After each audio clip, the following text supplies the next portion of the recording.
We are growing at about 7.4%. We are an oasis of growth in a very barren economic landscape across the world.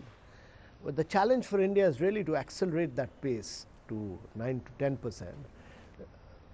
The important thing to understand is that we are the last giant economy in the world to open up. We're going to see about 700 million people getting into the process of urbanization by 2050.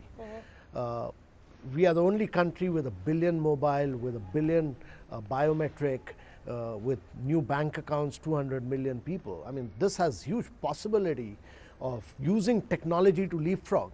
This is a huge possibility of reducing your costs of transaction and lifting people above the poverty line. But I think the important thing is that India must become a very, very cost competitive nation. Our total factor productivity must improve. We must be able to penetrate global markets on sheer efficiency and cost competitiveness. And I think this is the moment, because we are undertaking structural transformation in our economy.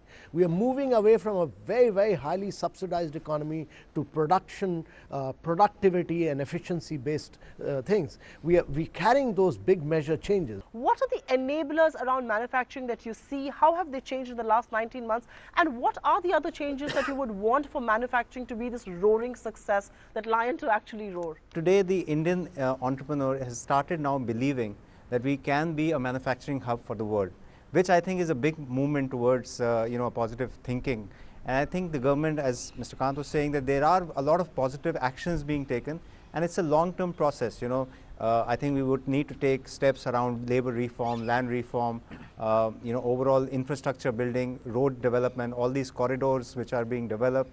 So overall, the cost of production will come down because of these measures, and I think India will become a far more competitive position. Why look at a China model? Because that model has essentially landed China where it has. Is there space for another export-led economy, so to say? So that's question number one. And question number two also is that if services are so good, why don't we promote them? And does an economy really need to go through the manufacturing revival, the manufacturing roar, for it to become significantly big? No, firstly, we must understand that China has actually grown for very long. At the pace at very high rates. Yes. I mean, if you grow at about 10% per annum, you double your GDP in 7 years. So China has done that several times over. Number one. Number two, we must be very clear that no country in the world has ever grown without driving its manufacturing.